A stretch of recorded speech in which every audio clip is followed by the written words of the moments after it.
Good morning, students. I am Aruna Sandhu, your social science teacher. Today I am teaching you class 8 civics chapter 3 why do we need a parliament part 3. Last videos में हमने देखा कि हमारे यहाँ पे parliamentary form of government choose किया गया है.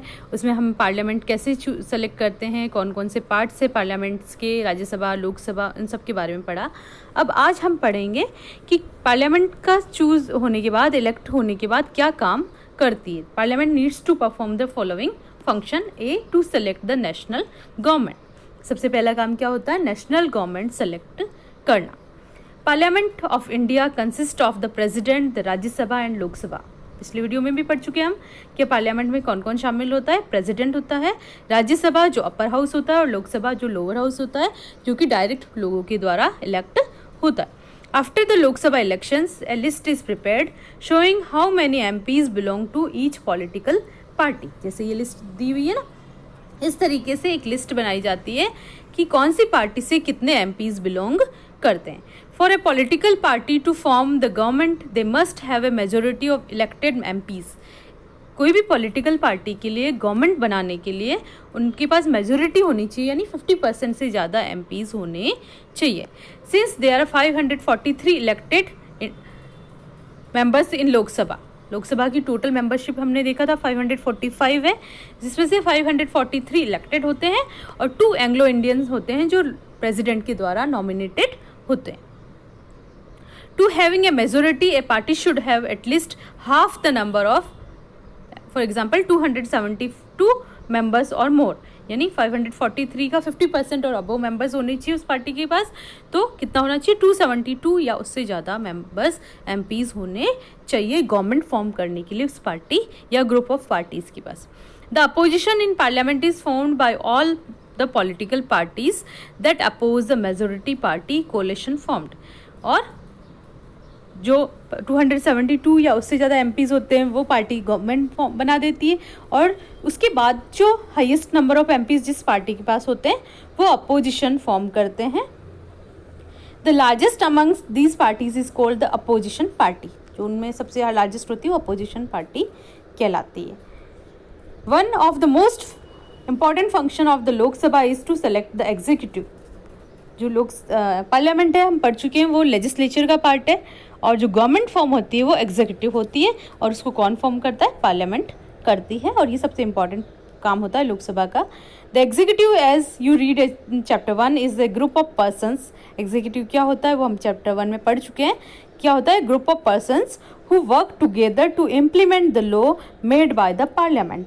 यानी पार्लियामेंट लेजिस्लेचर है वो लॉ बनाती है, और जो एग्जीक्यूटिव है वो उस लॉ को इम्प्लीमेंट करती है. This executive is often what we have in mind when we use the term government. यानी जब हम गवर्नमेंट टर्म यूज करते हैं तो वो एग्जीक्यूटिव के लिए ही होता है. The prime minister of India is the leader of the ruling party इन लोकसभा. जो प्राइम मिनिस्टर होता है इंडिया का, वो जो रूलिंग पार्टी होती है उसका लीडर होता है लोकसभा में. जैसे अभी मिस्टर नरेंद्र मोदी है हमारे प्राइम मिनिस्टर, तो जो बीजेपी जो रूलिंग पार्टी है उसके लीडर है वो लोकसभा में. The prime minister selects ministers to work with her to implement decisions. और प्राइम मिनिस्टर अपने मिनिस्टर्स को चूज करता है जो कि डिसीजंस को इम्प्लीमेंट करने में उसकी हेल्प करते हैं. These ministers then take charge of different areas of government functioning like health, education, finance, etc. और ये जो मिनिस्टर्स होते हैं अलग अलग डिपार्टमेंट्स के हेड होते हैं और वो फंक्शनिंग करते हैं. एग्जाम्पल के लिए हेल्थ, एजुकेशन आगे बताए हैं.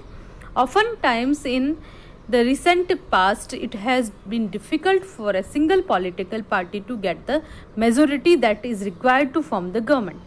अभी कुछ सालों से प्रेजेंटली तो बीजेपी के पास क्लियर मेजोरिटी है, पर उससे पहले कुछ टाइम के लिए जो पॉलिटिकल पार्टीज थी उनके लिए मुश्किल हो गया था कि एक ही पार्टी मेजोरिटी ले सके. They then join together with different political parties. इसलिए वो क्या करते थे, अलग अलग पॉलिटिकल पार्टीज जिनके आइडियाज़ मिलते थे वो मिल जाती थी. Who are interested in similar concern to form what is known as a coalition government. और ऐसी गवर्नमेंट को क्या कहा जाता था? कोalition गवर्नमेंट कहा जाता था. जैसे ये 15th लोकसभा इलेक्शन का बताया हुआ है, इसमें किसी भी पार्टी को क्लियर 272 मेजोरिटी नहीं मिली थी. सबसे बड़ी पार्टी जो थी इंडियन नेशनल कांग्रेस थी, 206 जो MPs उसके पास थे.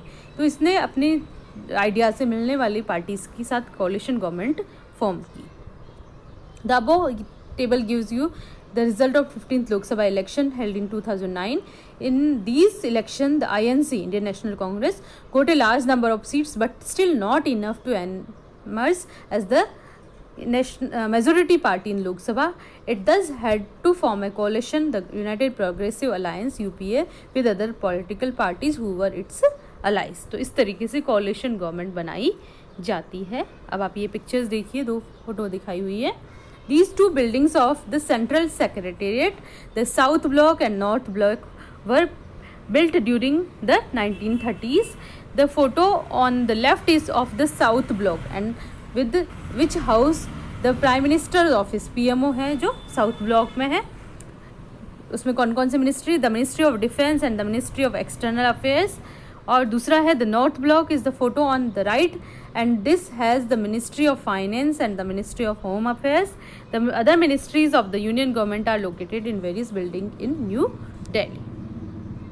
Now the Rajya Sabha functions primarily as the representative of the states of India in the parliament।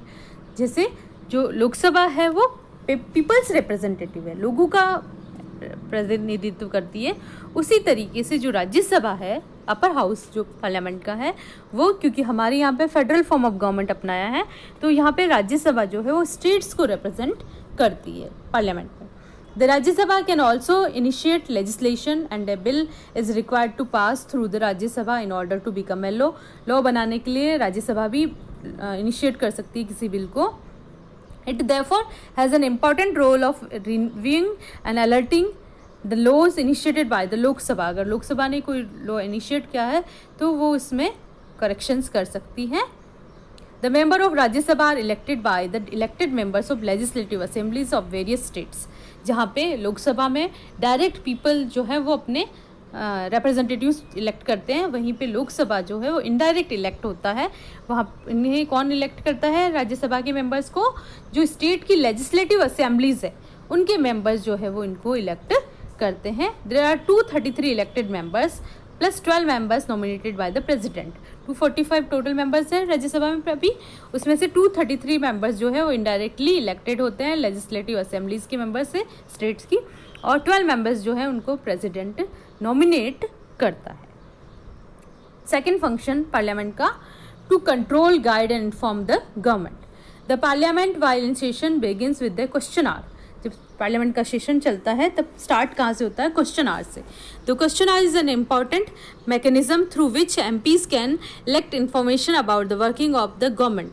MPs जो है वो गवर्नमेंट क्या कर रही है उसके बारे में इन्फॉर्मेशन क्वेश्चन आवर के थ्रू ले सकते हैं। This is a very important way through which the parliament controls the executive. ये बहुत ही इंपॉर्टेंट है फंक्शन जिसके द्वारा जो है पार्लियामेंट एग्जीक्यूटिव को कंट्रोल करती है। By asking questions the government is alerted to its shortcoming and also comes to know the opinion of the people through their representatives in the parliament. The MPs asking questions of the government is a crucial task for every MP. Question पूछना हर MP के लिए बहुत important काम है। The opposition parties play a critical role in the healthy functioning of democracy. Democracy में check and balance जरूरी है, तो जो अपोजिशन पार्टी है वो हेल्दी फंक्शन करती है क्वेश्चंस पूछने के और कंट्रोल करके गवर्नमेंट को। They highlight drawbacks in various policies and programmes of government and mobilise popular support for their own policies. वो जो भी गवर्नमेंट के ड्रॉबैक्स होते हैं पॉलिसीज के, प्रोग्राम्स के, वो पीपल्स के सामने लाती हैं और अपनी पॉलिसीज को आगे बढ़ाती है। The following is an example of A question asked in parliament. Lok Sabha में ये पूछा गया था 15 दिसंबर 2017 को, क्वेश्चन नंबर 48 अनस्टार्ट क्वेश्चन था ये। और converse of scheme for children, Manoj Rajauria ने पूछा था। Will the minister of women and child development be please to state whether the government proposed the coverage various schemes and policies for children in the country, if so the details thereof, and if not the reason therefore। कि government ने क्या किया women और child development के लिए किया है तो उनकी डिटेल दिया जाए, और नहीं किया है तो क्यों नहीं किया। इसका आंसर दिया गया था minister of state in the ministry of women and child development doctor Virendra Kumar थे उस टाइम। ए और सी का उन्होंने आंसर दिया था। The ministry has developed the National Plan of Action for Children 2016, which largely draws upon the existing program and scheme of various ministries, departments. It provides a framework for convergence and coordination between ministries, departments, and state, union territories governments, and encourage a collective action from all stakeholders to address multidimensional vulnerable experience by children. The National Plan of Action for Children 2016 categorized children's rights under 4 key priority areas: survival, health and nutrition, education and development, protection and participation. It identifies key programs, schemes and policies as well as stakeholders for the implementation of different strategies. यानी इन्होंने इस तरीके से बताया कि हम ये काम कर रहे हैं.